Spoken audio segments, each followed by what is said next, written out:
for most of human history, we were mid-level primates who were subject to a whole host of issues, whether it was saber-toothed tigers, cave bears, starvation, all that stuff. We were not necessarily destined to be rulers of the world in the way that humans are today. And the thing that propelled our rise was developing the ability to have language, which then gave us the ability to tell stories. And once we could tell stories, we could enable cooperation at scale. So if you look at like our primate cousins, they can't cooperate in groups above 150 because they have no way to tell a story and create meaning and roles and identity that would be able to facilitate that. But human beings can tell a story about a religion, a company, or anything that enables billions of people to all work towards a common task. And so, like, as far as what I do, I think when you look at that initial phase of any change we're going to make, it's like, what's the story here, and what's the story that's going to resonate and meet people where they are, and actually maybe make their heartbeat a little bit. That was a clip from today's guest. Everyone, there's a running theme throughout the podcast, and we're always joking about it, behind the scenes. It's like, well, this isn't really like a punk turns professional podcast. It's really a professional podcast that just happens to have a lot of people from the punk scene on it. But I don't know, like the longer we go on, it's just like there's so many people from the punk scene that are doing stuff that's so interesting and cool professionally, and not just like in the corporate world or the business world, but going on to do like creative things, or like writing or acting or any of these things. And the more we go on, I keep saying like, oh, we got to get more people who aren't from the punk scene. But like, here we go. I'm just drawn to my people, and it's the scene I came up with. It's the scene of creative minds that I'm just always so drawn to talking to. So I don't know. Maybe I'll stop saying that. But with that in mind, today's guest is someone who is not only a really, really interesting creative and business mind, but also is just like a super cool person, personal friend, and helped me very much in the early days of Cadence. So it's a conversation that I've been waiting for a long time. I know it's going to be a great one, and I'm expecting you're going to enjoy it as well. So before we get to it, please subscribe to the podcast, turn on your notifications. My name is Aram Arslanian, and this is One Step Beyond.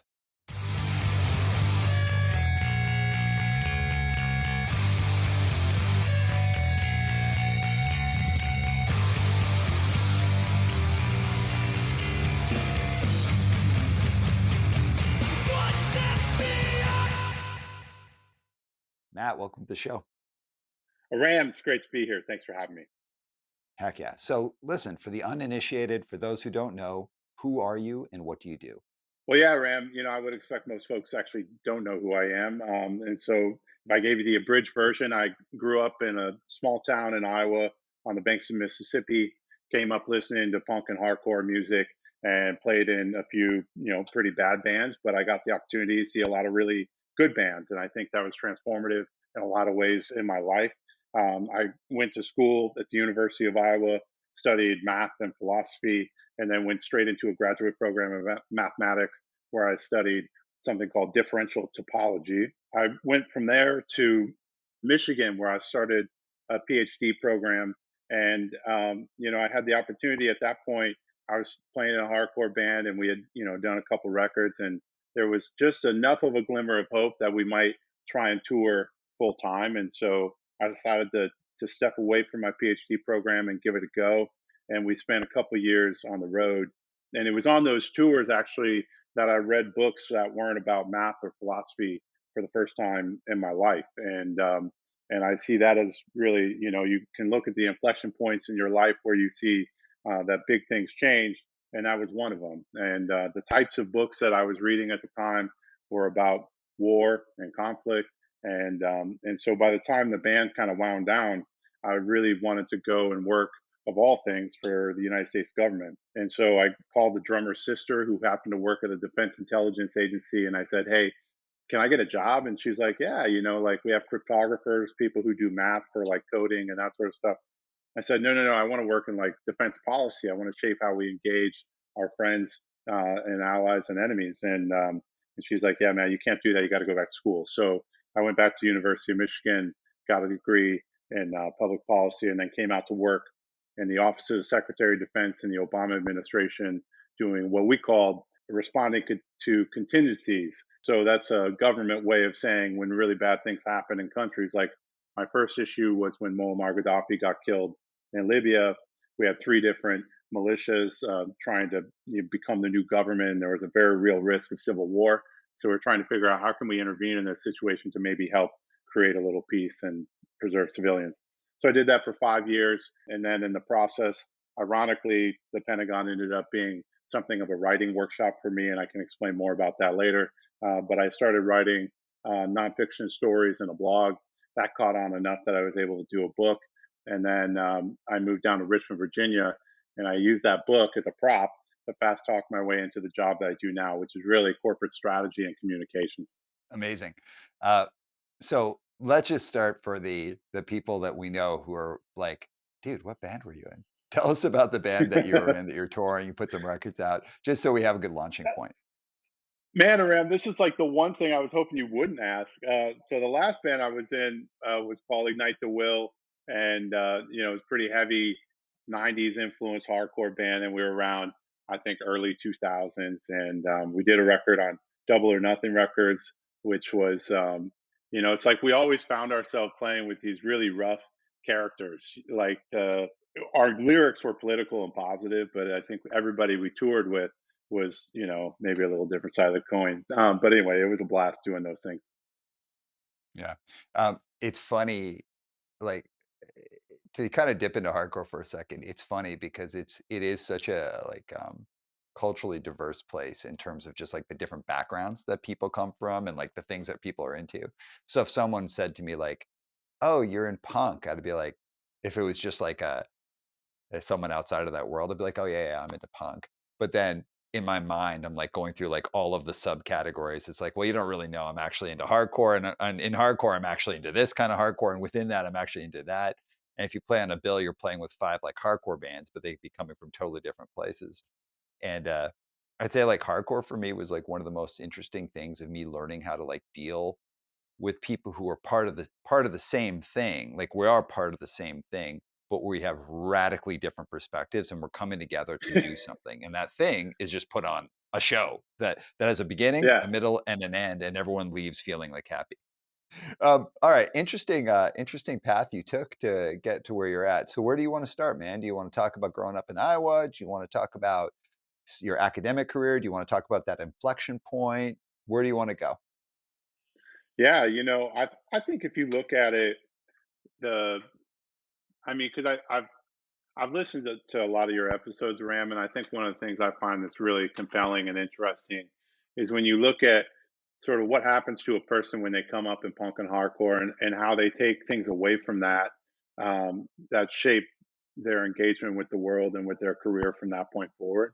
So I think in a lot of ways that would probably be most interesting for me. It's just looking at like, what did I learn and what did I pick up through that journey and how did it shape sort of the way that I show up in a corporation now? Yeah. So let me ask you something right off the hop, and then we can kind of like start moving around. Punk and hardcore, you come up with the frame at least. I won't say this for you. I'll say this for me. I grew up in Calgary, Alberta, which was a relatively conservative area of Canada, and I grew up with a very like culturally diverse background. Like my parents were both from different cultures, got married. They were both immigrants. My sister and I both have kind of exotic names, so we grew up kind of um, already being on the outside, as being kind of like we were like the immigrants in the neighborhood, even though my sister, or well, I was born in Canada, my sister wasn't. So like right from the start, when I came up, I always kind of had that like sense of being an outsider. So boom, drawn to skateboarding, drawn to punk rock, drawn to culture, and punk rock really worked for me because it's like Dead Kennedys, it's like cultural critique. 7 Seconds, social critique. Like everything was about critiquing things. Which if you're an outsider, you're like, hell yeah, like I got a problem with all of you. So I grew up with this very, very critical mindset about everything. And it has helped me a lot in the work that I do. But it did give me a kind of moment where I was like, I'm trying to too broadly apply this framework to everything, to every situation, to every person, and it really was limiting. So while it gave me a great launching pad for how to look at the world and how to figure out problems, I also found it like really limiting when I went into like actual professional life, and that also includes when I was a therapist. So let's just start there. Like, what did punk help you with as a professional, but also where were some of the pitfalls for it? Yeah, it's really interesting around when you think about like, and this speaks to what you were talking about with the different perspectives we bring, the different reasons we come into like punk and hardcore. For me, it was totally different. And it makes sense probably because of my experience and background. Like for me, what it was is really that DIY ethos, the idea that you could have the audacity to just sort of create a record where like, you don't need a producer, you don't need a label or anything like that, or to play a show or to write a song. Like I think that's what me and my friends originally latched onto. It's like William Faulkner has a quote where he talks about in order to sail to new horizons, you have to have the courage to look away from the shore. And I feel like every time I encountered a new band or played in a new band, it was a new frontier where we were like, I wonder if we could create a demo. I wonder if we could play a show. I wonder if we could like put out a record. I wonder if we could go on tour. And so it was just a cascade of like new sort of frontiers to explore. And so I think for me, punk was always more about like the ethos of like, what could you do with with your friends here that you would have never thought possible. And so we weren't critiquing as much on that regard until I got a little more academic after I did the philosophy major. But yeah, initially it was that sort of hunger inside. So growing up in punk and hardcore, but then going more into like the professional sphere, and it could even be like academia or anything. Were there any pitfalls that were associated with coming in that scene? Yeah, it's really interesting because I think some of the counterculture nature of how we grow up and some, like become part of something, you become so used to being different and so comfortable with that, that I think I underappreciated that when you come into a government or a corporation, both of which are very bureaucratic, I wasn't fully appreciating all of the social dynamics that take place where people without even communicating. They're reading body language, they're reading how you're dressing, they're reading how you're operating, and already assigning a status to you. And you can sort of stand to the side and take a sort of oppositional defiant punk perspective on that to say like, oh, that's not for me, like. But you will not actually be an effective operator if you don't understand the social psychological dynamics that happen in these organizations. And I think punk did not prepare me for that because it was so just like, yeah, man, this is me. And it took me a minute to learn that in some ways the hard way. Do you mind if I talk about work politics, workplace politics for a sec? That's fine. Yeah. So what you're talking about there, I think like you can tuck into the idea of workplace politics. And one of the things I share with people is if you've ever been in a tour van for like 3 days, that's going to be politics. That's like workplace politics right there.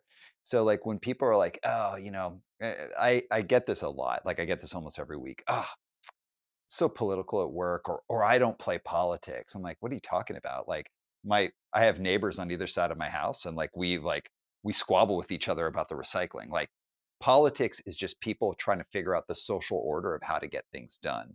Who do we listen to? Who do we not listen to? Who holds esteem within our group? Who doesn't hold esteem within our group?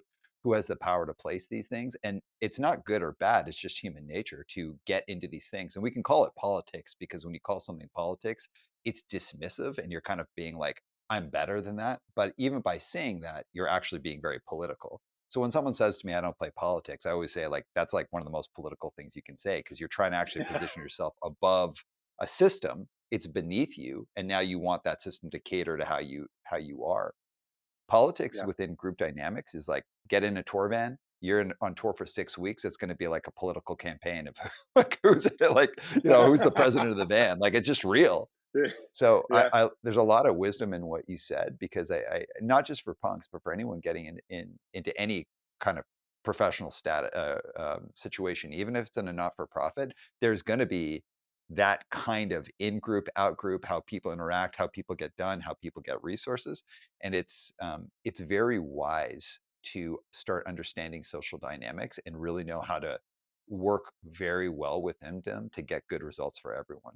100%. And to develop the ability to like actually listen, it's very rare. I didn't have that skill when I was younger, and had I been in the van, listening more, observing more, understanding like why people are asking the questions or saying the things they're saying, and trying to really understand the context of of where these people are around you, I would have been a lot more effective in that context too. And I think I had the luxury in Iowa, where where we were from, it was not a big enough sort of market to bring in big package tours, but we were very lucky because we had a guy named Mickey Nolan who brought in Los Crudos and like all these amazing '90s bands that were like really genuine and packed with all the ethos that we like just I mean my entire value system came from Mickey making mixtapes and doing those shows. And one of the sort of downsides of having that little utopian bubble is that we didn't have to worry about it. It truly wasn't the sort of thing where we had no status. We weren't cool. This wasn't a major city, so we didn't have like the sort of the experience I think other people do when it's like, oh, who's the end band, like like all that stuff. Like, and so for me, I had to learn a lot of that stuff later in life than I would have. But you're exactly right. It's everywhere.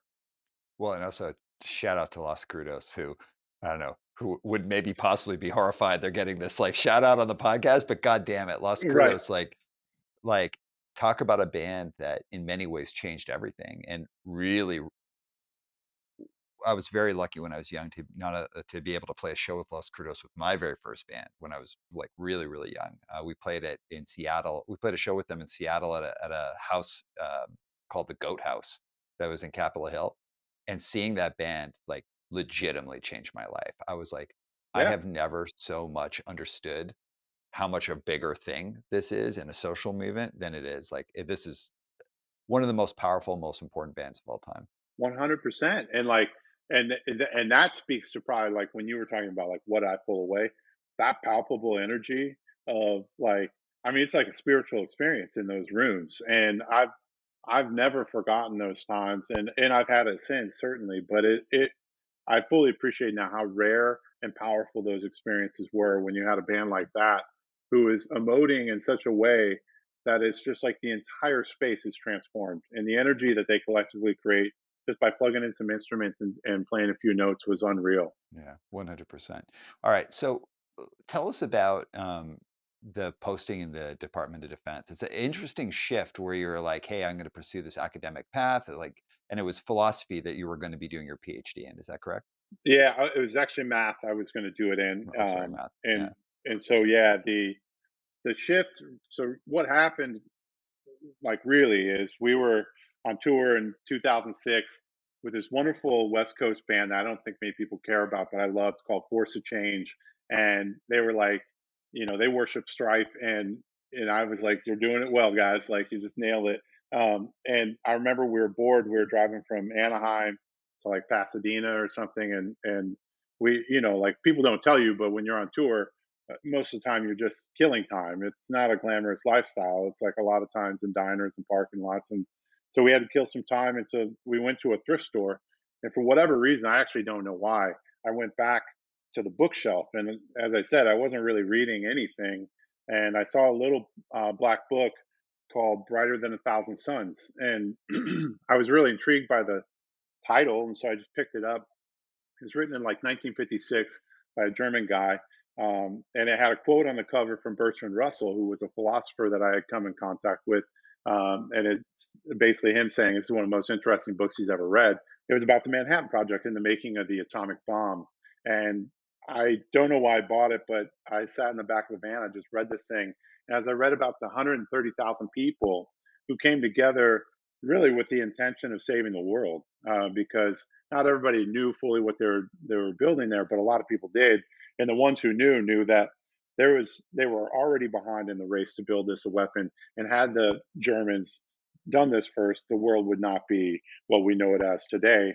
And I think it changed my perspective in some ways and softened my view of government, because when I started reading books, it first of all, it was just a fascinating book. So I started reading all these books about war and conflict because of that.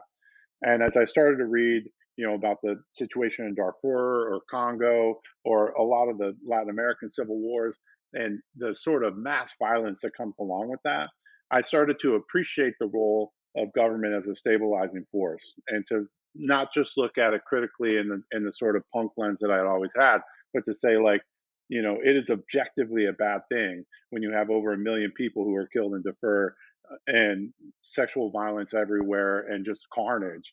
Like, and to be able to play any role in stopping that sort of thing was interesting to me. And so that's really why I flipped the switch and went back. And then when I was in there, that's when I came to really fully appreciate the role of government. And it doesn't mean I still don't carry many of the same critiques that I had as a kid, but I did sort of develop a profound appreciation for what governments can do when they do it right. There was in kind of like the 90s or early 2000s, a real push of like, why would in the punk scene, it's like, why would he even be involved in voting, or why would he be involved in any of these things? Because it's all just bullshit. It's all just like there is no party. It's all just like crazy people trying to have power. First, do you remember that? Like, when people are like, why would you even Oh bother yeah. voting? Yeah. So once you had this kind of like revelation, and you read this book that was like a total inflection point for you, and then you actually end up working for the government. What are your thoughts on that? Like, as someone who's been professionally engaged with that, how involved should people be in politics? Yeah, 100%. So it's funny because I know this is a theme that comes up sometimes in a different lens where you talk about working from inside a corporation and things like that. And, some of the challenges you might have. Like, you had a reinsurance executive on, I can't remember his name, but, that guy, I love that episode, and I loved it because of the Thorsten. way that he communicated. Yeah, um, but anyway, so I think sort of as I reflect on, you know, is it better to operate from the inside or the outside? I would say absolutely 100%. You need people on the inside who have some sort of strong moral compass and some foundation that similar to what we've experienced, which is not just to sort of, as I said before, be oppositional, defiant, and questioning and scrutinizing every potential government decision, but somebody who sort of brings a humanity and a depth where it's like genuinely care about people, and I genuinely am looking out for the best interests of innocent people. And I will tell you what I found on the inside was not some conspiratorial order that I suspected maybe when I was younger and more punk, but I found a bunch of well-intentioned people who were really uniquely trying to help save lives and help reduce suffering. And the appreciation that I developed was operating within a highly complex political system. It's like, okay, this what I thought was a ideological challenge where maybe people were sort of having moral issues was actually a systemic challenge where it's like, oh, this is about the appropriations of this agency, or this is about the legislation that limits our ability to engage in these contexts, or this is about our relationship with this country. And if we dial it up too much on this one, we might create an unstable environment over here. And so it it really gave me an appreciation for the complexity.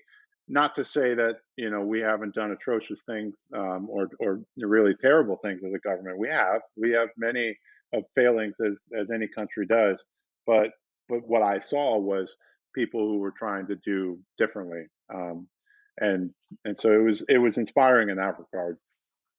So, what kind of, to the degree you can talk about it, what kind of work were you doing while you were in that position? Yeah, so my actual job is like, I didn't go to any of these countries. Like, I worked on a program that was called the Global Security Contingency Fund, and this was an experiment from Hillary Clinton, who was Secretary of State at the time, and Robert Gates. They basically said, what would happen, like, whenever something bad happens, like, let's say the Haiti earthquake in 2010. You have a massive humanitarian situation. Typically, what happens is State Department activates, United States Agency for International Development activates, and DoD, the Defense Department, they activate, and they all go in independently. So DoD will be like, "Hey, we're going to send down 700,000 MREs, meals ready to eat," and they'll drop them on an airstrip. And then State Department will be there and they'll say, "What are we doing with these guys?" And they're like, "I don't know. We figured people would be hungry." And then states like, "Well, how are you going to distribute them?" And DoD is like, "Not our thing." And so it's like the coordination was a little stilted. So the idea was like, could you create a fund where you actually jointly plan these interventions, fund these interventions, and then like execute them together? with State Department and Defense Department operating in tandem. So when I joined the government, that program was getting started, and they were like looking for people to step in and play that role. So my actual function was we would be kind of looking at what's happening around the world, and then like as I mentioned, when Muammar Gaddafi was killed in Libya, that was a situation that was unstable, and they thought, okay, this might be a good scenario for this program to say, hey, Defense Department, what do you think we should do? State Department, what do you think we should do? Come together, get a plan, take it to Congress, get it approved, and then execute. And we did that in other contexts, like when Boko Haram in Nigeria kidnapped 250 schoolgirls. It was like, okay, let's come together. Let's think about how we're going to counter Boko Haram in Chad, Cameroon, Nigeria. In the Philippines, there were some issues with the Tamil Tigers and terrorist groups. So it's like, how could we sort of get at that? And then the last one I worked was when Russia invaded Crimea, and that was, at the time, such an egregious and provocative act. And it was like, how could we sort of stabilize that situation without, causing World War III? And so obviously these decisions, many of them, all of them, were above my pay grade. If you want to know my actual job, it would be like the guy who writes the memo to say, okay, here's the situation. We need to get a response, and then you convene the meeting where you've got like the country team, you got some special operators, you got like USAID over here, and everybody's kind of saying like, here's what I think we should do, and then a guy like me puts it all in a spreadsheet and is like, okay, we're going to deliver these materials to these individuals, and creates a congressional sort of package so that they can review it and say, yeah, looks good, and then they approve it, and then we're given authority to go run. So in some ways, it was kind of getting everybody together, helping to just move the process along, make sure we had a plan, and then working the paper side of it, which was pretty intentional and a very laborious process where it's like printing memos, putting them in folders, giving them to all the principals within the departments, having them sign off, and then like taking it to the next one. But a good learning experience. Just as like an interest point, like we're just we're at such a totally insane time in the world right Yeah. now, and it feels like what could I possibly do to make a difference in the world? So you're talking about this stuff that's just like, whoa, that's pretty amazing. If the average person, now of course I'm Canadian, so I can't speak for U.S. politics, but if the average person is like, what power do I actually have to change anything in the world? What would your response be to that based on your experiences within the government? Yeah, man. I mean, I still, in some ways, I'm even more attuned to the sort of gravity and the just like feeling overwhelmed in the face of all these challenges. So, full empathy and respect to anybody who feels right now like I don't know how I can do anything to make this world a better place. And probably as the years have gone on, my version of that is localized in a lot of ways. I think when I was coming up, I had the audacity to think that I could influence sort of big issues, and like and drive global change. As I've gotten older, I've come to appreciate the ability to really shape the world around you and the people around you. And I think about like if I lived a life where it's interesting, and I don't want to divert us too much, but the company I work for now is called Markel Group, and it's got a beautiful story in a way that you wouldn't necessarily expect some punk guy to say, but it is just a tremendous immigrant story. 1930 guy comes over from Russia to New Jersey, moves down to Norfolk, and he, you know, sees a situation where it's like, uh, there was a particular need that he could help fill, and what was interesting is like he made this company, and it originally started in a type of insurance that I won't sort of, belabor the audience with, but it's called specialty insurance. And it's not unlike the reinsurance that your previous guest had done or worked with. But the idea and the philosophy that he built this company from was on the basis of any person who ever comes into contact with the company that he started would be better off for having done so. That was his dream. And it was like, if you're an employee, I want your life to be better because you worked here. if you're, a shareholder or, an owner of this company, I want your life to be better because you were part of this thing. And same if you're a customer. And I've come to really appreciate that sort of. It's just a version of the golden rule, but for me, the most important thing that I can do now is operate locally on that basis. And so it's like each interaction that I approach, I really do try and say, like, how can I approach this in such a way that this person is better off for having at least interacted? And is there something I can do to help their journey? And so I think most of my time now is spent in that kind of localized context. And then, of course, I can't shed the sort of bigger picture, you know, I think veganism, you can vote with your pocketbook and your diet in a way that is powerful. And if nothing else, it's powerful for you and your family. And so, of course, I'm going to have to drop that plug and on the animal rights side, which I know is the friendly audience here likely, but it is an important thing that I think folks could do is to for themselves and their own health, but also the environment and animals, is to consider a plant-based diet or at least reduce their meat and dairy consumption. Mhm. Yeah, I mean, thank you. That's it exactly. My perspective. So Monica, my wife, and I talk about this a lot about this, like how crazy the world is, and how it's almost like we just kind of want to just be like, we don't want to take a look at it. And one of the ways that I've kind of been reframing it for myself is like the most important thing that I can do right now is start small and expand out. And so for me, it's like I got to have the right kind of relationship with myself. So it's like hold up a mirror to myself, like really like be honest with myself about what I'm doing, if I'm operating from the right place, if I'm acting the right way, take care of myself from a diet perspective, like just eating healthily, take care of myself from an exercise perspective, take care of myself from a mental health perspective. Really focus on holding up a mirror to myself and being the best version of me I can be. And then I expand out from that to being the best husband I can be to my wife. I love my wife. She's the coolest. We work together. We spend every day together. My main focus is her and take expand out from that. My next focus is our kids and being like a great present dad and stepdad, like just being really focused and being there.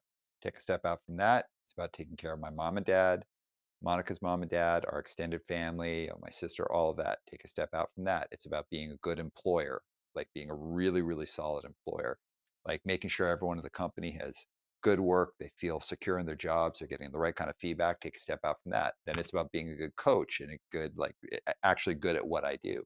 And then I just keep expanding out from that.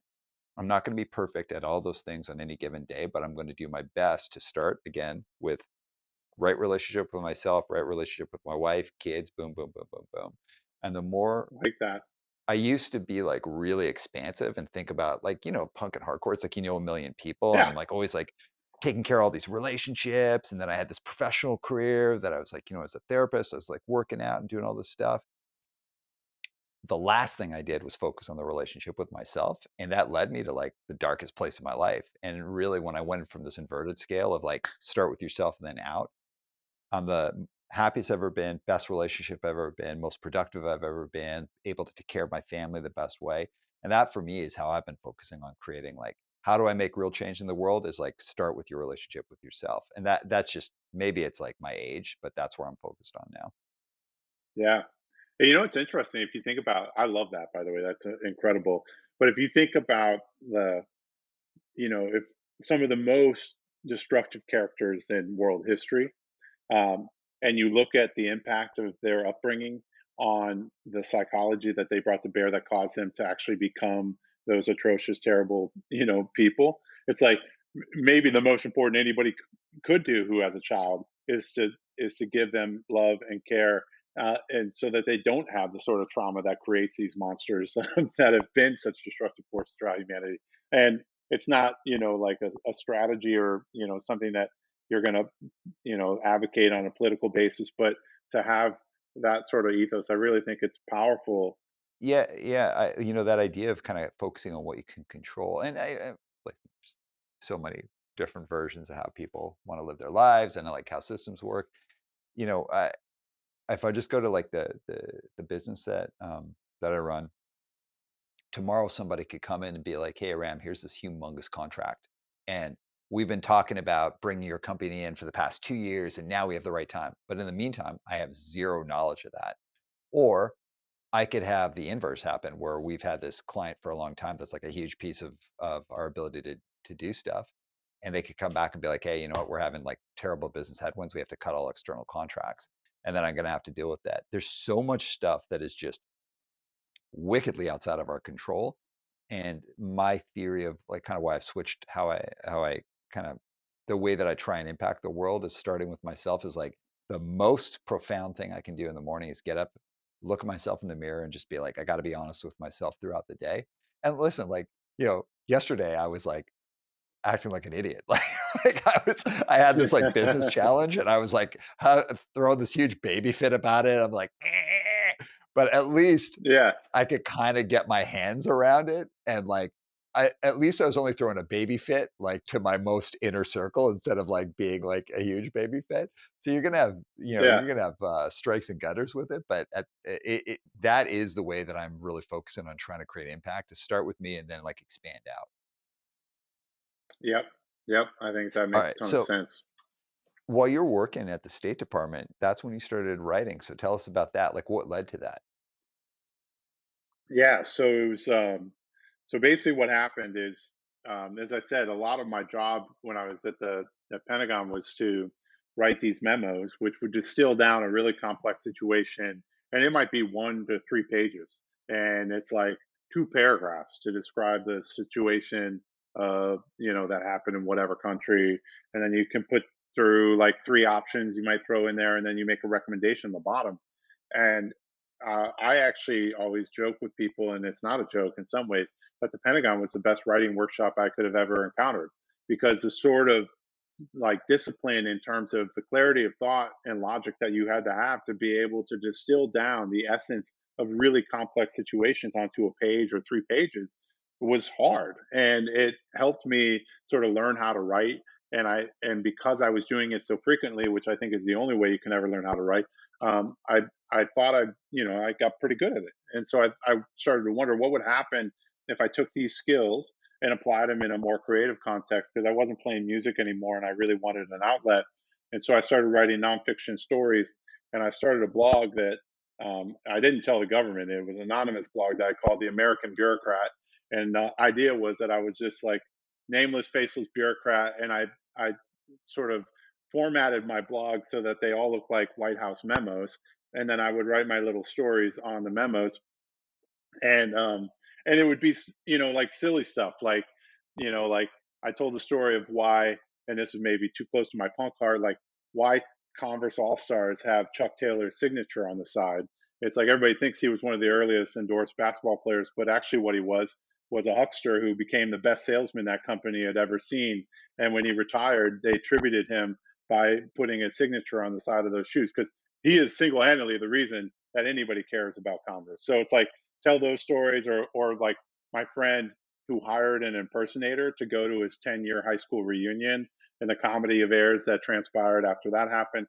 And so I did those, and then enough of them caught on enough. And I think because I came up in punk, my natural instinct was like, yo, make it into a book. And so I did, and then put it out. And that really that changed my life because that's when I became a writer in a way that it's the fulfillment I find in writing is probably equal to what I found in punk music. And I'm so grateful to have and found that randomly in my life. Tell us about like how you built an audience because just as actually before I get to that, did you say you had a friend who hired an impersonator to go to his high school reunion? True story. Yeah, he wasn't very popular, and I stopped saying his name because now he's got a fancy job, and he was like, "Dude, you got to like cut that out." And I was like, "Fine." But his first name's Matt. Also, he's from the Midwest, kind of like punk hardcore kid, kind of nerdy in high school, and he lived in California at the time. And so his childhood friends were like, "Yo, you coming back for the reunion?" And he was like, "There's no scenario where I'm going to come back to my podunk little town for that reunion to like hang out with people who didn't like me." But that got him going. He was like, wait a minute, there's an opportunity. So he put out a Craigslist ad, and he said like, seeking impersonator to go to high school 10-year reunion, and actually got a good amount of interest. And he got some IT guy who was like trained in theater and was like, "Yeah, man, I'd love to do it." And so he was like, "All right." He's like, "I'll pay for your gas money. The only rules are like you have to document the experience so I can like know what happened." And he gave him the full dossier to say like, here are the like five people who would know it's not me that you need to engage to make sure they don't blow your cover. And then the dude just sent him a text message and was like, I'm going in. And then all of a sudden it's radio silent, and my friend Matt was like, oh god, like what if he like does something really bad, like am I liable, like. And then all of a sudden his friends like just like a cascade are like, you genius, I can't believe what you've done here. And apparently the guy like lived it full on. Like first thing he did, he went to the like name tag area to check in. He was like, oh, I can't say it, but he basically said a version of his name that wasn't his name. And they were like, yeah, there's nobody here by that. Did you mean this name? He's like, oh yeah, that used to be my name. I changed it when I went into porn. And then it was like one just like situation. And like Matt had told him like, hey, this guy is like the really conservative minister. This guy, so he knew some of the characters. So he like went up to the minister and was like, hey man, like, do you know where I could find any coke? And it was just like an absurd, like, Andy Kaufman-esque joke. And right on brand for my friend. Like his brand of humor has always been on that fringe, but it was incredible. And the pictures which I put on the blog, which I broke. It's the only time I broke format and actually put pictures on, because there's pictures of this guy at first where he's like taking selfies with really like skeptical people, but by the end of the night, that guy was like center of the party, and like everyone's like looking to him like he's a hero. So it was a well played tactic.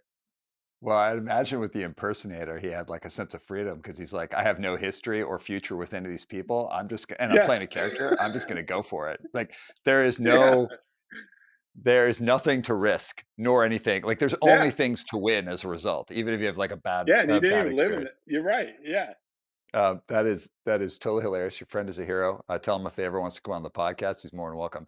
But he has to tell that story. yeah, All right.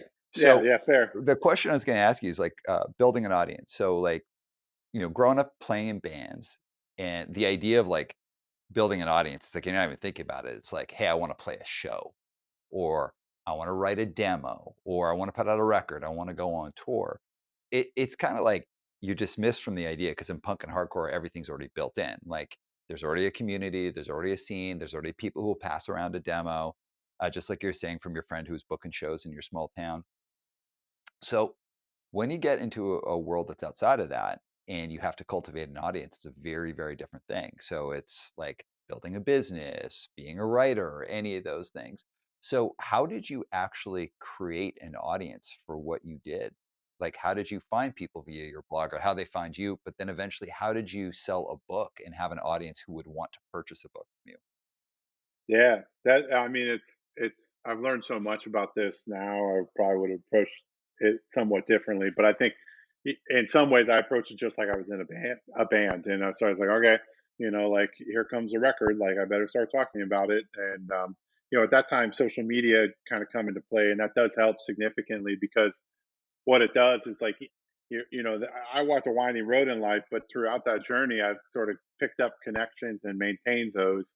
And so I figured like the only hope I have at putting something like this out is if I go to my network, as weird as it is to have people from who are math professors, who are government employees, who are punk people, like go to all them and say like, hey, I'm doing this thing, I really believe in it, like would you give it a shot? And then I've always been a long believer of like the best way to build an audience is, to be so good, as Steve Martin said, that they can't ignore you. And so my goal was to write something compelling enough that people would want to share.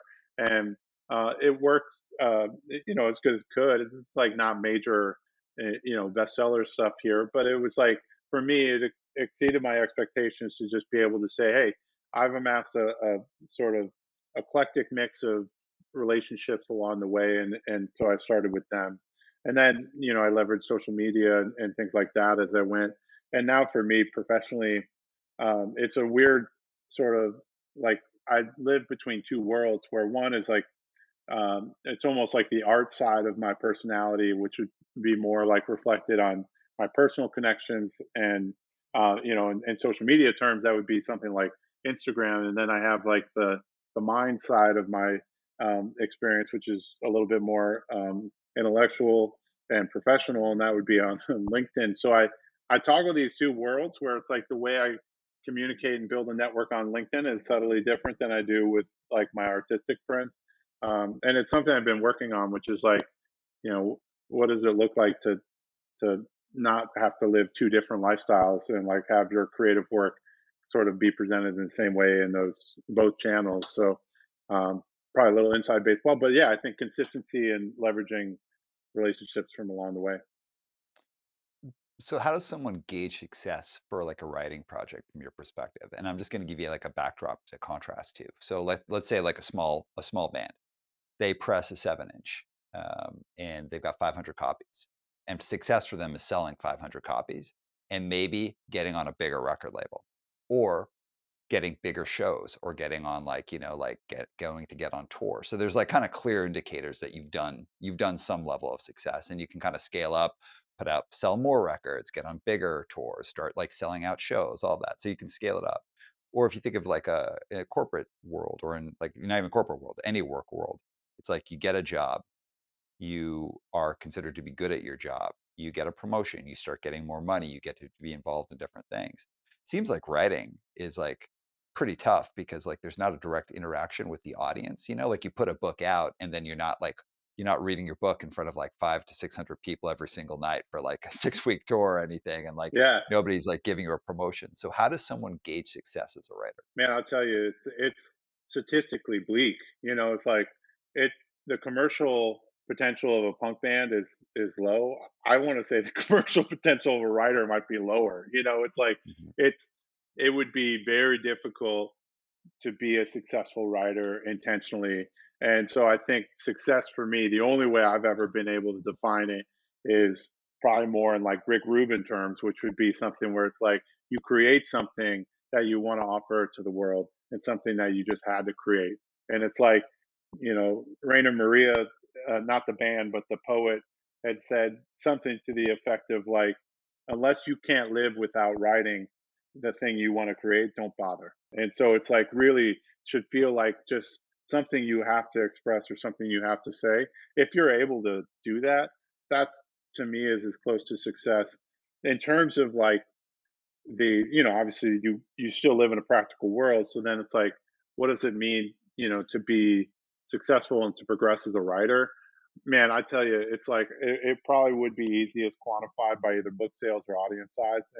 And if I was really trying to be a professional writer, I would get a Substack and I would just monitor the subscription size, and I would look for a particular growth rate in there. And then as long as I was meeting that, I would know that I'm sort of commercially reaching success. But I think my instinct has always been to go to a place that's closer to the heart, where it's just like this is something I have to say and I want to give it a go. And so I think because I wasn't trained as a writer officially, that's where I've always tended.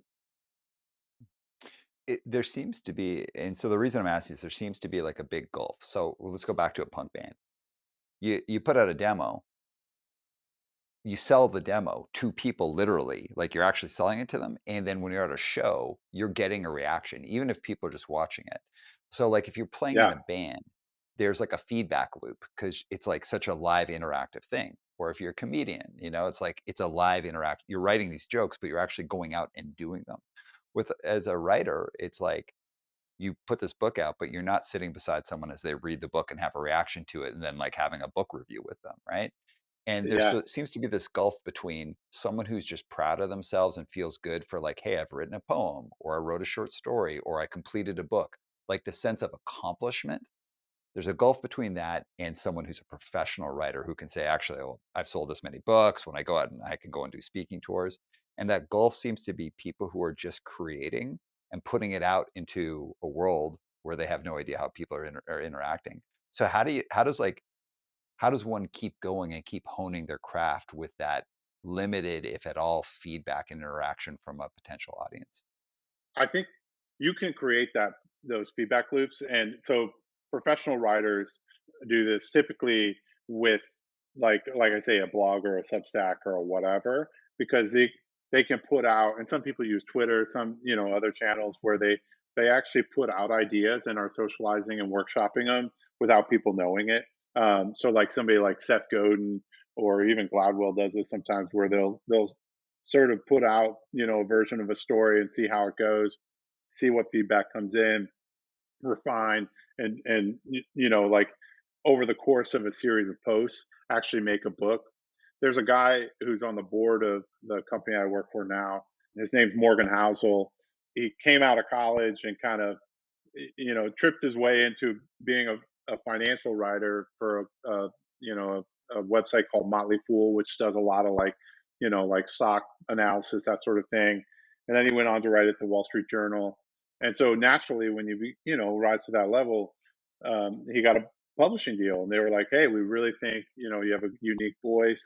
And he had sort of, you want to talk about feedback, like every week he's doing a column or an essay, so he's getting so much feedback. And so like they're like, "We think you should write a book about like personal finance." He's like, "Great." So he gets a book deal, he sits down, and he's like, "Okay, I've only ever written essays in my life, now I'm going to write a book." And he's like, "Chapter 1," and then writes chapter 1, chapter 2, sends it out to his friends, and they're like, "Yeah, man, this is not good," And so he's like, I don't know how to write a book." And so he went back to his publisher and he was like, "Hey guys, like I don't think I can write the book. Like the best thing I can do is take some of my like greatest, essays that I wrote for a journal or whatever, and we'll put them together, and and then we'll call it Psychology of Money." And they were like, "Man, it's not really what we bargained for, but okay, fine." And so they're like, he's like, "How many copies are we going to print?" And they're like, 5,000. He's like, "Ooh, I don't know. 5,000 is a lot of books. I don't know if we're going to sell them." So anyway, they print 5,000 on the first run, and that thing just like popped off and sold out immediately. And now he just reached over 5 million copies, one of the most successful nonfiction books written in the last 10 years. And it's sort of like, I just saw him today, actually. He's in town here in Richmond. And he was just like, like when he reflects on that, he's like, "Look, I had a, like my sort of machine was tuned. I knew, like, from writing over and over and all the feedback I was getting, what people actually wanted and what kind of like material I was best suited to present." So I think in that case, that's a good illustration of what you're talking about, which is if you can create feedback loops that are shorter than book cycles, it's probably the best way. And I think the only two way I've seen it is blogs or to actually get out there and do speaking engagements, which obviously you do plenty of, but that helps to socialize content too. It's interesting that idea of like socializing content and just kind of refining it. So one of the things I talk about sometimes is like how insane the idea of stand-up comedy is that people have a joke that they're trying to work it out, but the way they work it out is live in front of an audience that is critiquing you as you're doing it and are like commenting and booing and like whatever it is. And that basically whatever end state a joke is through hours of iteration of like doing it live, trying things, seeing it works in front of a group of people who very often have been drinking alcohol. So it's like that to me is like the most live fire way of like a creative process. And like huge respect to stand up comedians. I can't imagine the the ability to handle negative reactions from people and how you can put that in play Oh while yeah, honing a craft. So like doing it on yeah, something like a Substack or socializing content that way, seeing what plays, it's like that's a version of it, but it's like a less insane version of it. yeah. And I just it's like I went down last week. I went to Colombia because one of my favorite writers, Gabriel Garcia Marquez, is from there, and I wanted to see some of the places that he wrote his books. And I was reading his autobiography when I was down there, just because it's like when you're in the place, it's a lot more powerful to read the words that were written there. And he talks exactly about this, which he was given advice at a very young age, which he had sent like a chapter of a new novel to an old writer, and the guy wrote back with his feedback, and then he said, "And by the way, one more thing. never, ever, ever send your draft to any person until you think it's done, because it'll, collapse and ruin the process. Which to me, I have full empathy, and I'm like, yes, I won't do that. But I can't imagine being a comedian being like, let's give it a run, like see how it works in front of 200 people. But yeah, respect. In terms of storytellers, comedians are, sort of upper rung of the high echelon of the form. Man, absolutely. All right, so let's talk about your entry then into the corporate world, I guess we'll call it. Like after you left the Department of Defense, but you've established yourself as a writer. Um, how did you get into the work that you do now? Like, what's the path that led you there?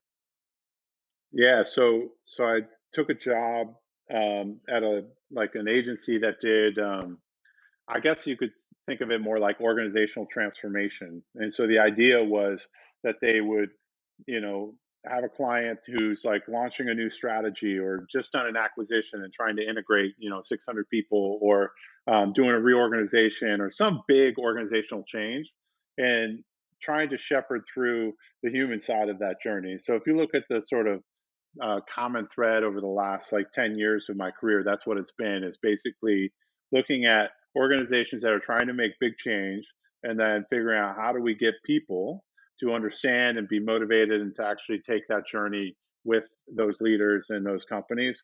And so the the tools that you bring to bear are, non-traditional in some ways, because it's like it's what you do, around, where it's like you got to know a little psychology, you got to understand communications and storytelling in a real way. You have to also be an operator and know how to like organize, a multi work stream engagement.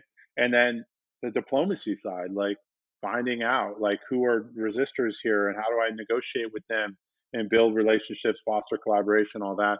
So it's really just looking at mobilizing humans to do things that they maybe otherwise wouldn't have wanted to, or thought to do.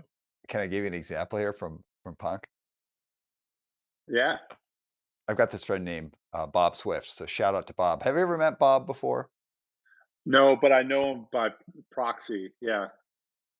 Uh, Best, just the best person, and he's wonderful, has a wonderful family, just a great human being. I ran a record label at one point. It was out of Seattle, and it was like a big focus of my life. I spent a lot of years doing this label, and Bob was one of the cast of characters who would always help with the record label. And there's no money in it for them. They'd get like a copy of a record and like maybe a t-shirt or something. And we would all come together every single weekend and we would pack records together, or like put together records, or like send records out to get the mail. And we did this for years and years. And it's not that Bob came every Saturday or Sunday, but he came a lot. And one day he said to me, he was like, "Dude, I don't know how you do it." I was like, "What do you mean?" He's like, "Well, you have a whole workforce here. We're all here putting together all these records. We're spending our Saturday or a Sunday, like we're sitting on the floor, we're uncomfortable. Like, we get like a record or we get some donuts or we get some pizza." He's like, "Well, we're all here. And I basically work for you for 6 to 8 hours, almost like every weekend or every second weekend. And I leave and I can't wait to do it again next time." He's like, "How do you do Yeah. that?" And I was like, I hadn't really thought of it that way. I was like, "Well, why do you do it?" He's like, "'Cause man, it's the best. I'm hanging out with my friends. We're doing something. So even though I'm stuffing a record and I'm like putting it in a poly bag and then I'm cutting out these things, or someone over here is answering like angry emails from like Europe about where their record is, it's that we're doing something as a group of friends that we believe in." And I was like, yeah, I didn't mean to do that, but yeah, I guess we're doing that. And then when the Yeah. record like that stayed with me forever, is the idea of, it's like, even a menial task like putting a record into a poly bag and like putting an insert into that record. It's like on the surface it's a menial thing, but if it's attached to something that has a lot more cultural relevance to you, it's not a meaningless thing. It's like it's an act of being part of something you believe in. And I've taken that so far of just like there are no menial tasks because everything is attached to like a greater meaning. Yeah. And I mean, that's Bob shout out, because like you could replace 90% of the sort of leadership development content with just that anecdote. Because I think what what that really showcases to me, and one of the things that I always sort of tell leaders whenever we're getting ready to engage is like, hey, like, don't think that what because we're within the four walls of this, of this company, that all of a sudden all of the human psychology and instincts have like gone by the wayside. Like, you need to find out, like, think about how you're motivated to do things you don't want to do or who wouldn't otherwise be an appealing task. It's like, oh, well, because it means something more than whatever that little task is. Okay. Or because I get to do it with people that I care about and feel that camaraderie. It's like, okay, well, let's figure out how to create that versus like, trying to instill some academic, like, hey, it is in the best interest of the company or shareholder value or something that has never been an actual motivator for a human being. And so I think it's a really an astute observation by Bob there. So you should hire him someday if he's ever looking for work. I don't even know what Bob does now. What does Bob do? Bob is got something good going on for himself right now. All right. So tell us specifically about your job now, because I know you said you got into this this one company, you're introduced into that world. But tell us about what you do now and how that's connected to your roots as also from punk, but also from like writing and all of that. How where are you now? Basically in similar function where it's like on change and strategy. So within an organization, we make a lot of big moves, whether it's acquiring a new company or launching a new strategy or making some sort of reorganization or restructure, entering a new geographic market. All of those things require human beings to do stuff that they wouldn't have done before. And so my job is to say, okay, well, how do we create that journey where people are clear on what they have to do, but then also motivated and equipped to take that journey. And so, so I work within a team of folks who basically, just like when I was at the government, the phone rings and they're like, "All right, like, we're thinking about making this move. Can you guys sort of come back to us and tell us what would it would take to get these 200 or these 4,000 people to sort of make that move?" And so then we kind of look through and figure out, like, how do we understand where people are now, what are the sentiments around this type of move, what are the sort of vulnerabilities that we have that might actually make it difficult for this leader to make this happen, and then come back and say, hey, here's what we think we need to do, to bring folks along. And typically it'll have like a communication component because I'm a strong believer. I think over the course of all my writing, if I've come to appreciate anything, it's that the most powerful human invention is storytelling. Because if you look at sort of the thing, and this is Yuval Noah Harari, who did *Sapiens* and *Homo Deus*.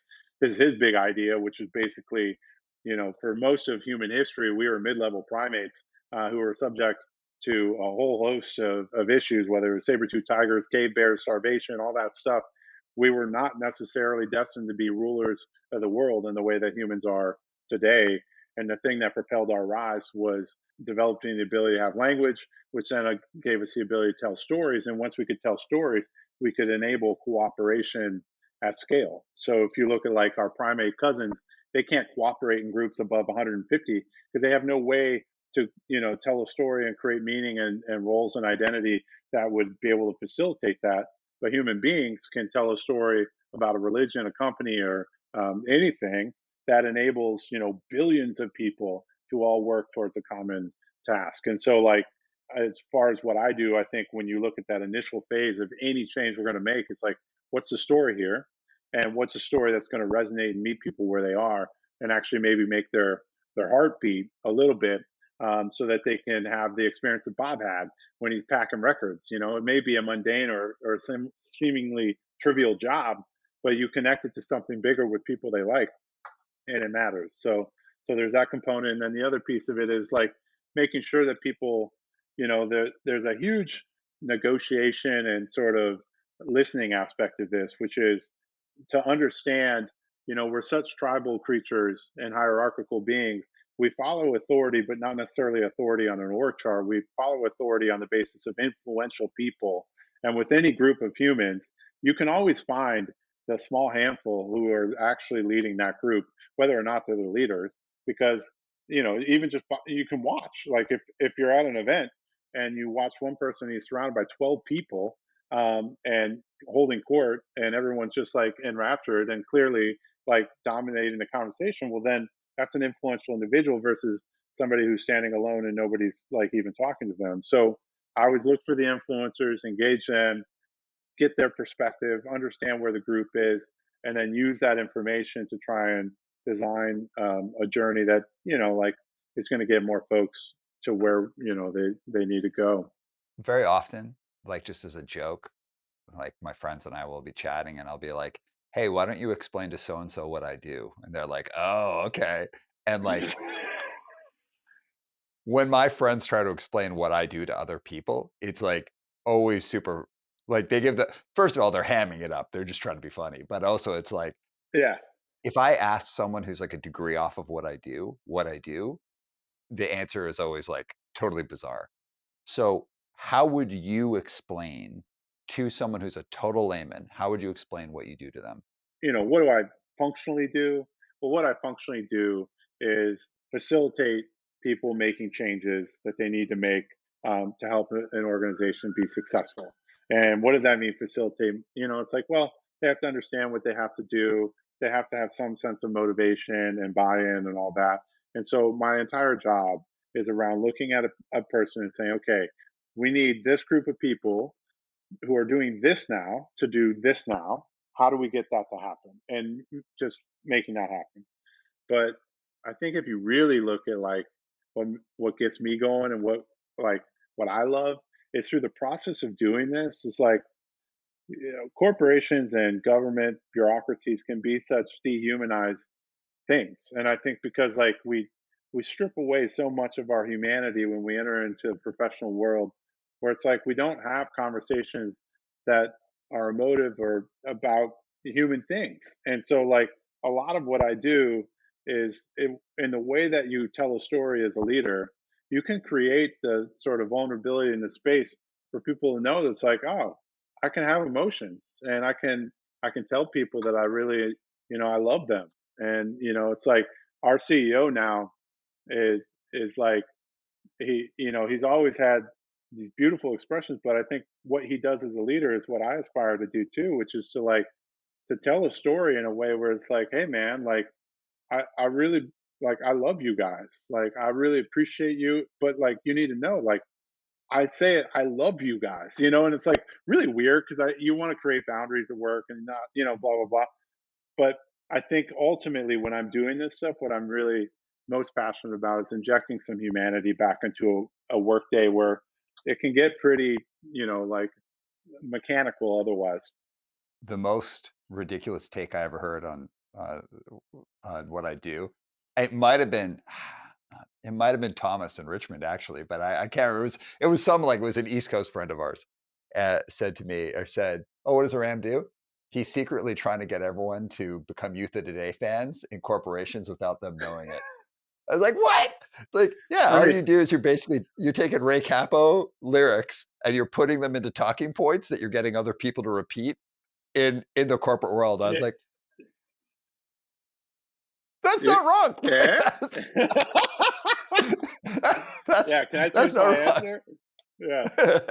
wrong." And I mean the evidence is there. Like if you listen to this podcast, the number of Youth of the Day references, like we did our second Los Crudos reference. Like there was one, your reinsurance guy, but like yeah, Youth of the Day is like heavily cited, not just with Walter either. Let's be honest here. So yeah, shout outs to them for their perception there. uh, 100%. I tell this story in the podcast a lot, and I kind of tell it like I'm maybe making fun of the person who said this, but I don't mean it negatively towards them. I was talking to someone one time, and they're like, who had played in a band with Ray Capo. Who, by the way, Ray Capo is not someone I know. I've interacted with him like one time in my life, so I have no opinion, neither here nor there, about this person. But their creative and philosophical output has been very impactful on me. So I was talking to someone one day, and they're like, the thing about Ray Capo is he's not really like those lyrics. He wishes he aspires to be like that, but he's not like that." And I was like, why are you saying this to me like this is some huge shock? Like, don't most people write like morality tales or situational things where they're talking about an issue with the idea that they wish this was the outcome or they aspire to be like that. I don't think most people write lyrics that are kind of critical of the human condition from a position of I am already like this and you should be like this. And maybe they do, but like any lyric I've ever written about being a good person is because I see something in myself I don't like and I wish I would I aspire to be different than that. And here's the thing I'm aspiring to be. And so when I think of youth today, I always just Absolutely. think of like these aren't reality based lyrics, these are aspirational based lyrics, and we should be thinking about Hmm. aspiring to being like that. Yeah, totally. It's funny, and I think the moment you think that journey's over, you're done. Like if you ever did Totally. think you were sitting on the mountaintop, right? I mean, you're done.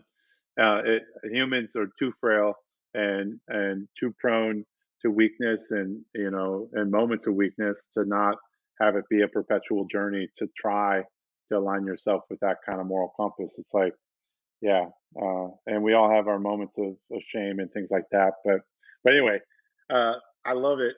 The youth of the day in corporate America and corporate world, bring it all day long. That's good. All day long. I actually do a whole thing about like aspirational leadership and aspirational culture, and it is based actually on that conversation I had with that person, where they were critiquing Ray Capo, and so it is like whoever said that to me Yeah. about the idea of you're just trying to turn people into Youth of Today fans, it might be true.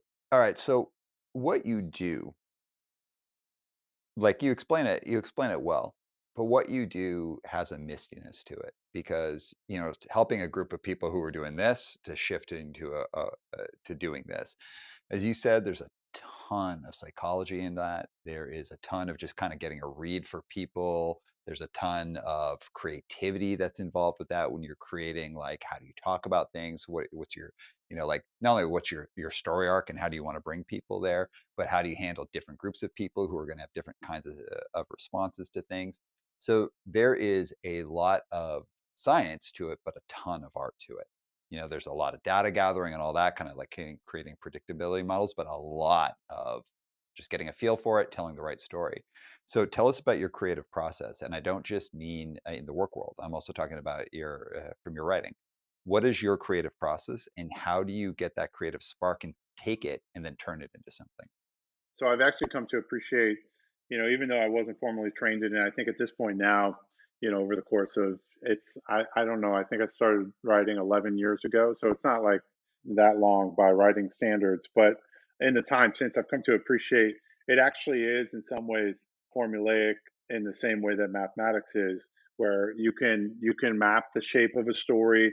And there are different archetypes. In fact, there's like six archetypes that if you look at any Hollywood movie, you could reduce down to one of those six. And Kurt Vonnegut was sort of one of the ones who led the research in sort of understanding how to shape a story. And so for me, my creative process always starts with, okay, like what is the outcome I'm looking to advance here? And it's a little bit different when it's like a book project or things like that. But in work, it's usually pretty straightforward. And so the elements of a story are a main character. So understanding who is the main character of the story. For me, typically, if I'm doing something in a context of work, it's going to be the organization or the people who are making the change. And I think if you tell a story where the person who's hearing it is the main character, they're going to be a lot more interested in it. So establish who the main character is. Second one is every story, they have to have some big bold ambition, something they're going after. And so you identify what that is. That's usually pretty straightforward. And then the third thing is they're going to meet some challenge. And so it's like whether it's Rocky, Cinderella, any of those, you look at that. That's really all any good story. It's like a main character trying to do something and then having some really big challenge. So my creative process is being very clear up front. Who's the character? What's the goal? What's the challenge? And once you do that, then you can start to say, okay, like now I need to tell this story, and you start writing and that sort of thing. So typically it starts there, and then that's where I go. I hope that's not too sort of mathematical, but that's really truly where I start. No, that's not mathematical at all. Are you are you familiar with the idea of like having a relationship with the muse? Like inspiration, like Yeah. capital M Muse. Yeah, 100%. It's funny. I'm working on a new book now, and I talked about the first time that I ever felt. that presence in my life. And it was in a math classroom, and I had a professor. His name was Erwin Kleinfeld. He was a Jewish man who immigrated over with his family during the Holocaust, and and so what he would do is he would tell stories in the course of this linear algebra class. He would do a proof, and then he would turn around. And he was a real short man, and he would say like, "This reminds me of when my uncles went to Dachau, and my father somehow negotiated their release." And then he would like turn around and start doing math again. And I was like, "What the heck?" So this man, like, I grew to really just be fascinated by, and he's actually the reason I went and studied math. And he gave me a book called The Mathematician's Apology, and it was written by a man named G.H. Hardy, who was a British professor who was aging. And this guy was definitely a quirky fellow, and he claims that he was like, at one point in time, I was the fifth smartest man in mathematics, and he was probably right. But that's the kind of like weirdo he was. But he wrote this book because he was like, he wanted people to understand that mathematics was a creative field, and he saw math and mathematicians in the same way you saw artists or poets, in the way that if you were able to devote yourself singularly to trying to solve a problem or create a proof, then over time you would open yourself up to be sort of receptive of the muse that you talk about. And so in reading that book, it gave me a lot more inspiration to work really hard in math, because I wanted to experience these things that this guy was writing about. And so, to answer your question a long way, yes, absolutely. And I do believe that on the other end of hard work, you can open yourself up for that sort of intervention. Yeah, this is the reason I was asking about the your creative process. Like, so I firmly believe in like I'm not a religious person, nor am I anti that. Like, people, I have no commentary on people's belief systems in that way. But like, I do believe in the muse, whatever that is, and the muse for whatever different. Like, what you said about mathematicians, how you could consider that being the same as an artist. Yeah, like 100%. And I feel that the artistry in all things is there. For me specifically, if I think about things like, music or writing lyrics or any of that stuff, I used to try and like, hey, we're done touring. And for us to be able to go back on tour, I need to write a record or I need to write a song. And so like the creative process was always subservient to the idea of like touring and seeing the world and playing shows. So it was always about the experience out in the world rather than the creative experience. And I think my results were stilted because of that, because I viewed music, creation of music and lyrics and all of that as the least part of it. And the most important part was like the live experience and really just like getting out and traveling or whatever. When I became more serious about like creating things is where I really started to become like more connected to that idea of a muse, and that you have to like open up an avenue to have that kind of relationship with it, whatever that thing is. And I do think it's a thing. I don't know, it's like a spirit of creativity in the world or whatever corny thing. I'm not trying to be corny, but I'm saying there's something greater that's at play when you're in the creative space. And for me, it's about like I have to be disciplined when I'm trying to create something. And so, for example, if I'm trying to write a record, I have to write lyrics all the time. And it doesn't mean I start a song from word one and then end at the final word and be like, here's this perfect piece. Is that I'm at any given time writing a ton of different songs. And the notes section of my iPhone is packed with an idea that maybe I'll come back to a year from now or 2 years from now, and then I'll expand on. And I'm always writing. Like my wife and I were just on vacation and I'm on my phone. She's like, "Are you doing email or are you writing a song?" I'm like, I'm writing lyrics." And we just got that rhythm with each other. But then when I go to write like music on a record, I have to write every single day. I have to set an hour aside every day. And part of that, 90% of that time, it's just writing garbage or finding like, Yeah, oh, here's like a cool bold riff I'm going to play for a while and just kind of play with that riff, or playing, like, oh, I kind of want to learn how to play this band song or that band song, but I have to play guitar every day. And most of it is just garbage. But then the muse comes in, and I've yeah, created that opening for the muse, and I had to have that interaction, and the muse will give me something. And I'll tell you, it's usually an idea that's boom. Here's the keystone to the rest of the song, and it all just comes together. But if I don't do that, if I'm not in a space where I'm kind of like constantly being open, having that relationship, then I'm not going to create something that's great. I'm going to create. I can write a song anytime, but that song's not going to be a great song. And I'm not in a position in my life where I don't want to write anything that I don't consider great. So if I take that and extrapolate that out to what I do professionally, it's like super creative because like I've got really rock solid concepts. Like we've got all this intellectual property I've developed over the years and my team's developed. I've got my background in psychology that I lean into a lot. But all of those things are great, but it's also the application in the moment. Like how do you bring in a piece of information when you're live with someone to help kind of spark ideas? So what I do is like constant creative process, and I'm always trying to open up that connection to the muse.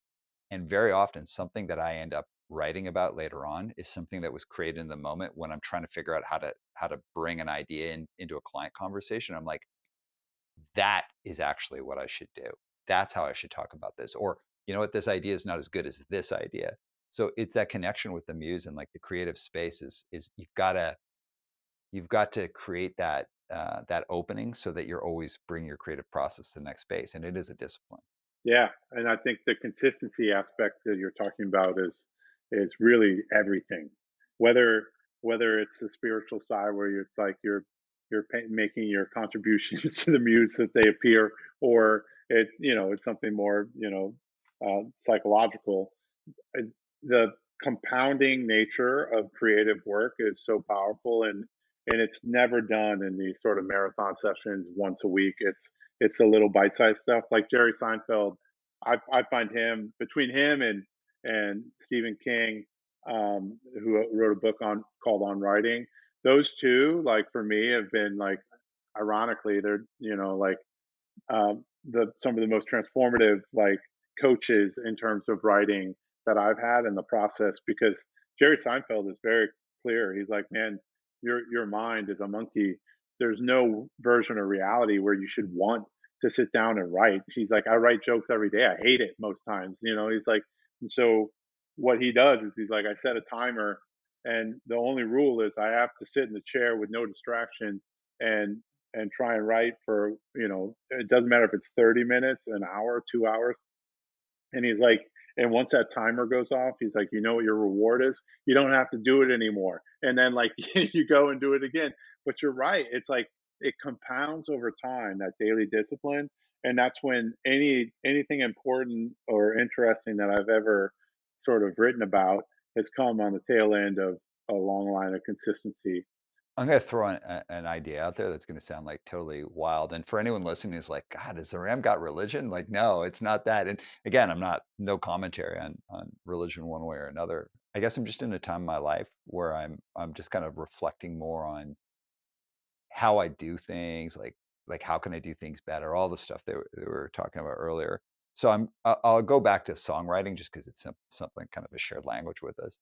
I've of the opinion that every song that exists wanted to be written, and every song that has yet to exist wants to be written and has been written yet. And it doesn't mean that every song that's ever been written is a good song. There's like garbage songs like everywhere, right? And like different levels of how good or bad something is. And there are songs that are like super super popular songs that actually aren't that good of a song, versus there are a lot of songs that are like the most amazing song but not that many people know about them. So even if you think of like in punk and hardcore, there's songs that you and I could be like, that song changed my life, or that's the most important song, but it's not known on like a worldwide level. Every song wants to be written. Every theory out there that could help people wants to be written, and every theory that's out there that could harm people wants to be written. Everything wants to be created, and it's just that human beings are like creation machines, and that getting into that discipline of first of all finding what you're interested in and like what calls to you and like how you interact with that muse, how you get into that discipline, but also like what kind of uh, how does your life afford you the ability to create? Because not everybody has had the opportunity to create something and then have an audience for it. So before I go any further, I just tell me what you think of that crazy idea. No, I don't think it's crazy at all. And at the risk of, maybe I've been to too many yoga retreats at this stage of my life, but I'm 100% sort of open to that idea. And it's funny because like Yeah, the conversation we're having now will probably be significantly different than the conversation we had 15 years ago even, but, like, there's there's a now your listeners are really gonna we're gonna lose them on this one, Aram, but I can't remember who Pope John Paul II had a beautiful letter that he wrote called "Letter to the Artist," and it was essentially a version of what you're talking about, and this isn't a statement or endorsement of Catholic faith by any stretch. It's just about the beauty of the words that he wrote, because he basically said that the highest expression of your being is to take your gifts and give them to the world, and of course for him it's the way to serve God is to take your gifts and bring them to life and share them with the world. Because what would a world be without art and music and literature? And so a lot of the themes in that letter are coming through in what you're saying. And it's like, to me, I've always been sympathetic to the idea of like the tragedy of the unwritten song that should have been written, or the unwritten book that should have been written, especially on the basis of getting distracted by meaningless technology or whatever the world is throwing your way. And so I do think the stakes are actually really high in a situation like this, to make sure that in some ways it's your duty to find that thing, and to go for it and to create, because as you said, we're creation machines, and we're our happiest when we're doing that. To that idea of like of creation, and like if someone's like, "Oh my gosh, well, I don't know, like, what do I create? I don't know how to paint. I don't know how to do this, do that." I think like the idea of creativity is like I think there's like the muse in all things. There's the art of all things, and as an example, it's like someone who is views themselves as the highest calling of being a parent and like building a family and uh, creating a an amazing experience for your family and truly being in that, and like that in itself is this thing of like unbelievable beauty, like the relationship between a parent and their child, and child and their parent, and like helping someone grow into the world. Like this is like in insanely profound stuff, but the artistry in all things, and the idea of like the creative process isn't just about creating like a consumable thing, like a painting or a song or a book. That there's artistry in all things, and being in touch with the muse requires discipline, and it goes right back to that idea that like discipline, while it might seem like this kind of like corny like alpha bro thing, like discipline, it's like now like discipline is like a liberatory factor, like the discipline of a vegan diet, like that's a liberatory thing, right? And like I think at the core of all great things is the discipline of is the rigor of your discipline in the creative process. Yeah. Did you watch that movie Perfect Days? It was a Japanese movie about a man who's essentially like a janitor in a public works, and his job is to go clean public bathrooms. And I mean, it's beautiful because it's like you can make cleaning public bathrooms an art, and like it's the way he lives his life, like the way he wakes up and folds his blanket so perfectly, and like it's so intentional. And it was like it's exactly what you're talking about, where it's like he made art out of something that others would see as like a chore, and it's a really beautiful movie. The other thing is, I have to say, we said creation like 72 times, and I can't help but reference creation as crucifixion, since we're name dropping obscure 90s bands. And I don't know if you've kept up with what I think it's Nate, the singer, like what he's done since. You should have him on the podcast, by the way. He started a company called Deep Local out of Pittsburgh, and they do like it's like full, like he has engineers, like not just like computer engineers, but like actual physical engineers, and they build a lot of experiential marketing type stuff. So they've done like they made Netflix and chill socks, so that like it would monitor your body's rhythm, and if you fell asleep it would automatically pause the Netflix. And they've done a bunch of like Google stuff and things like that. Very successful company. But I took a team up there of executives because I wanted them to like just learn from him and experience. And he gave me a Creation's Crucifixion record, and like the CFO was like, "Oh, let me see the record," and was reading the song titles. And it was like, "Okay, all right, I'm not sure I'm ready for this." But anyway, shout out to that guy because he's made an incredible business. And it's probably the last person you would have expected to do it, but he did it well. Yeah, man. Like And there's so many you heard me in the intro, I was kinda laughing about we're always laughing how we're saying, "This is not a podcast about, like, punks who end up going into the business world and, like, kind of their professional path." It's a professional podcast that also happens to have punks. But goddamn, the stories of the punks and what they've gone on to do is so cool. Like, listen, Yeah, if someone who started a band when they're 20 is able to still be doing that band at 50 and making a good living, that's a super cool story. And there's no shine off that, but that story has been told a bazillion times, right? Like, how sick is it that Rancid is still a band? Hell yeah, they're still a great band. it's Like, awesome. amazing. But the story that I don't think we get a chance to hear a lot is the person who played in a bunch of cool or maybe not that cool, like maybe that didn't write that great records when they were 20 to 25, but took those experiences and went on to do the most insane shit that you have no idea, like whatever happened to so and so. And so much of it is connected to what they learned in punk and hardcore and how they own those things. So I don't know, man. Like I don't know where the podcast is going. It keeps kind of pushing us there. Maybe it's the muse being like, no, this is the call. Like, Just gonna say, I was talking to Greg Bennick one a few years back, and I was like, dude, somebody needs to write that book or make that podcast of the Where Are They Now podcast because I love those stories of like random executive at McDonald's, and you're like, oh, that dude was in whatever band or that lady was in this, and like, it's been fun. I think I know that's not your intention, but it is fun when your podcast kind of highlights some of those stories. yeah, it's funny you say that. I'm right after we're done here. John White, who did "Open Your Eyes" fanzine and was the original singer of Brotherhood, and Brotherhood is of course a huge band for me.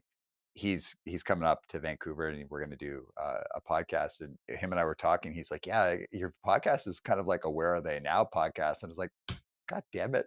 But he's not wrong. It kind of is. Yeah, yeah, it's true, All right, man. So but as we're heading into the kind of tail end of the conversation here, um, tell us about your books, like so what you've put out, and then what you've got coming up specifically. yeah, so I've done 2 books. The first one was called American Hearts, and as I say, that was nonfiction stories, about, unknown figures, mostly in American history, and, um, and it was really just kind of raw, like, love letter to a country from a different perspective. So I was a bureaucrat at that point in time, and I was just like, you know, yeah, I know the story of America, but I want to tell it through the eyes of these unknown characters. And so that's really what that was all about. And then the second book I did 5 years later in 2020 was called Work Songs, and it was really built on the idea that for as long as we've had language, we've had music for the work we do, whether it's sea shanties, field songs, industrial hymns. Early work was really a heavily musical endeavor, and if you look at modern work, we don't really do that anymore. And so I just kind of asked a metaphorical question, which is what happens when you let the music die in the work you do, and it led me on a path to kind of figure out what were those songs really doing. And I think the musicologists will tell you it was never about the music; it was about the stories that they contained, because they would give you a sense of identity and purpose, camaraderie, and so I use that as a loose metaphor to put in a collection of essays to basically ask the question like, what would the songs of modern work be, and to tell stories, whether it's Miles Davis and how they created Kind of Blue, or Picasso and how he invented Cubism, or various characters throughout global history who really use their work to sing a song of a to stick with the metaphors. So that was those two, and then the last, like, I'm working on a book now, which is probably a little bit more personal in nature, and the I'll sort of not get too far into it, not because it's classified, but because I don't want to punish your listeners with some meandering diatribe, because it takes a while for these ideas to crystallize. But I'm really excited about it because I think it's as you get into midlife, you can find yourself over the course of time becoming more and more numb, and feeling less. And I think part of that's the nature of getting old, because when you're young, so many things are new, and so we remember all the new experiences and we feel them so intensely. But as you get into middle age, there's a reason why people have crises, and sort of feel disconnected. And so, what this book is really for me is to look back on some of the most pivotal moments in my life, and to just try and remember and make sure I never forget how it feels to live a life, and to make sure I never lose touch with the emotion, and don't become sort of a shell of who I once was. And so it's been a fun journey so far, and we'll see where it ends up. It'll probably be another couple of years before it sees the light of day, but I'm excited to do it, and it's one of those things, like you say, you know, I got to do it every day, and that's the only way the music's going to visit is if you pay the piper. Yeah, 100%. All right. So before we head into the crucial three, which I'm sure you know about, there are three questions: scaling and difficulty. Anything that you want to shout out? So basically, of course, we'll put all your info in the bio for the show. But anything you want to shout out, bring attention to, anything like that?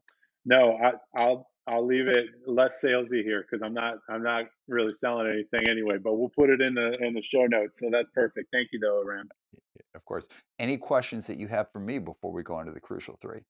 Yeah, so I know we're probably tight on time, Aram, but like, you started this podcast with an intention.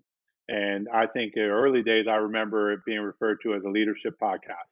If you look at that, how has that evolved over time? And like, we kind of talked about it, like not being a Where Are They Now podcast, but like, if you look at now, like, how do you describe it for mom and dad or for the people who are like, I don't know what the heck he's doing there? What is this podcast like ideally for you? Yeah, I'm gonna go to a Todd Jones quote. Um, when I said, "Hey, man, like, what's up with Nails?" when he first started Nails, and he was just like, "I just want to write songs that I actually want to listen to." And I'd never really thought of music that way. And I know that sounds super crazy, but like to have not thought of that, but like I never put myself like, would I sit down and listen to this? Like, does this speak to what I like? You know, and what that's what the podcast is now. I just want to talk to people that either I really like and I like talking to them, or people that I don't know, but I'm super interested in what they do, and or someone who I really like and I'm super interested in what they do. Like I want the 2 hours of these conversations just to like go by, just like this did, where it's like I'm talking to someone that I'm just enjoying, I'm learning, I'm like in the discussion. So it could be talking to someone who maybe what they do professionally is like I'm really familiar with, or it's like, it's something that's going to blow my mind, but they themselves as a person, I'm just like super like I love talking to them, I love being in that conversation. Or again, it's like something I'm not familiar with, I don't have my mind blown, I want to be in it, and or it could be a combination of the two. I just want to have conversations that when I go back and listen to, I'm like, hell yeah. I'll give you an example of that. I've had a bunch of realtors on here, and like some of them are from like the punk world, so it's like punk people who've gotten into real estate, which is like a lot of people. And There's a I lot. love, yeah, there's a lot. And I love real estate. So I love hearing about real estate, but also I just love talking to punks who got into real estate. That's just a fascinating thing. But on the flip side, I had our realtor on, my wife and I's realtor, a guy's named Paul, who's not from punk, but he's a personal friend and he's helped us like do like really great things. And I loved that conversation because he's a person that I genuinely love as a human being, but it's just like his take on real estate, especially in Vancouver, where it's like such a dicey thing. And it's a very like a really difficult thing to talk about just from like a social justice perspective. So I love that discussion. So I just want Yeah. to write songs that I myself would listen to. I just want to put out podcasts that I want to listen to. And when it first started, I was like, well, I run this leadership company, and it's important that I establish myself as being a legitimate voice in this. So I'm going to have conversations that demonstrate that I have like legitimate thoughts and ideas about it. And so really it was about like a legitimizer of being like, well, if I want to work with this guy, how do I get a sense of who he is beforehand? Well, he's got this podcast. I'll listen to some episodes. Do I think this guy's actually got some good ideas? Great. And it's moved from that to being like, dude, I just want to be able to listen. I just want to put on a Nails record and be like, hell yeah. Yeah. I mean, that's probably more pure, and I love that. That's a really cool evolution. It shows honestly in the way the podcast has progressed over time. It feels more natural, and I love it. That's awesome. Thanks, man. Thanks. I've also just gotten more confident, like again with the muse, it's just like you just do it enough, you start getting better and better at it. And like Yeah. Now I know like 20 minutes in is like, this isn't going to where it should go, or this isn't interesting to me. Like if I start getting bored, and I'm like, nobody's going to care if I don't care. So and I've gotten better at kind of like creating something that is interesting. All right, you ready for the crucial three? Let's do it. Okay, so what was the name of that promoter, local promoter, that exposed you to all this music? His name's Mickey Nolan, and he grew up in the Quad Cities, where I'm from, on the Iowa and Illinois border, and now he lives in Chicago. But I mean, that guy, he brought unbelievable shows. You know, all the abolition bands, and like, I mean, just stuff that we were punching above our weight for a town our size to be able to get those shows. And so he would do that, and then he would make us as tapes, and it really, there's an entire generation of people whose lives were changed by him. So thanks, Mickey. Well, yeah, shout out because like that's like one of those cool untold stories of punk and hardcore is the people who maybe they don't play in the band or they play in a band that wasn't recognized, but like the person who makes the person who's kind of like the pin the spoke for culture and the culture that impacts so many people's lives. Like maybe they do the fanzine or they do the website, like the mess like back in the day message boards, or they do the thing that creates the culture around it or sustains the culture. So shout out to Mickey, you changed many people's lives. But okay, here's the question: how have you been that for other people in your life? Uh, that's a really interesting question. So I would aspire to be that, and I think, you know, to the extent I ever tried to impact other people when I was playing music, it was it was mostly through the lyrics, and creating a space where it was, you know, like, it's interesting. It's supposed to be the easy one, isn't it, Aram? The first of Yeah, the we crucial start three. we start with the easy one. Dang! Oh man. Well, let me just say that I'll do a truncated version. It's just I struggle sort of owning any impact that I might have had on other people's lives, and that's um, not from a place of extreme humility. It's just I just wouldn't want to say it if it weren't true. But I can tell you, you know, from my time playing in music and writing these books, I know there have been a small handful of people who've really appreciated it because in hearing the lyrics or hearing the stories that I've written, it helps them reflect on their own story. And so to me, that's all I really see as my role with my creative work is to create stuff that helps people reflect and understand more about themselves. Mhm. Um, I'll go to something I say often. Almost every band is someone's favorite band. Yeah, the I we put the almost to a test there, but yes, the at least there weren't many, but yeah, there were some kids who, you know, we're still friends today. It's cool. Well, but like the idea of like your books and everything, it's like something could be huge scale. Like let's say, arguably, like Turnstile right now is like this is like one of the most amazing bands ever to have come from our scene, who's having this huge impact. And shout out to those guys, like so happy for their success. Um, but then there are all the bands that almost nobody's ever heard about, but almost every one of those bands is someone's favorite band and had a huge impact on them. And you know the idea, like there's this band from Bellingham called Jayhawker, Bellingham, Washington, which is right across the border. They had this, all they did was like a demo and a 7 inch, and their demo is like one of the greatest demos of all time. And the first song on that demo is like, I can, as I'm talking to you about it, I'm thinking about that song. It's like totally obscure band, but that's like that demo is one of my favorite demos ever. So no matter what, no matter your creative output, if you put it out to an audience, it's going to have an impact on someone. It's going to be either small or great, but there's always an impact. Yeah, love that. All right. Second question for you. What is one life event where you fell flat on your face, where it was like a total disaster? It was like a total heartbreak. What was the hardest thing that you ever went through that created the best results for you, either personally, professionally, or both? Yeah, that's great. That one's easy. You know, when I was married when I was relatively young. I met fell in love with a lady when I was 20, and we got married, and and then we moved to Michigan together, and then our marriage ended, and it was, it just sort of thing that at the time was unbelievably tragic, and as my whole world fell apart. As my best friend, and I didn't realize at the time, but we were somewhat codependent in our relationship, and so it was the hardest thing I've ever gone through, was trying to learn how to stand on my own 2 feet again after that kind of fell apart, and it was complete with its a cross country road trip, where I load everything I own into the car. That's when I moved to DC to work for the government, was moving away from my old life, and so it took me probably 2 years to fully appreciate the depth of grief and that I was feeling at the time. I wasn't even fully aware of how impacted I was.